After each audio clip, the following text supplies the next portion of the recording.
இப்பேற்பட்ட சிவனடியார பத்தி தெரிஞ்சின்ற சம்பந்தர் திருச்சாத்தமங்கைக்கு வரும்போது அவரோட ஆத்துக்கு போய் அவ 2 பேரோட விருந்து உபச்சாரத்தை ஏத்துக்கிறார்.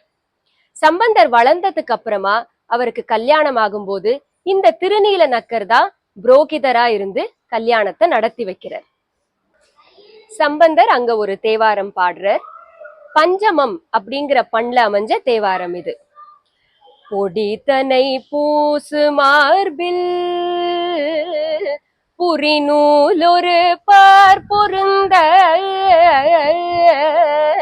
கொடியன சாயலாளோடும் உடனாவதும் கூடுவதே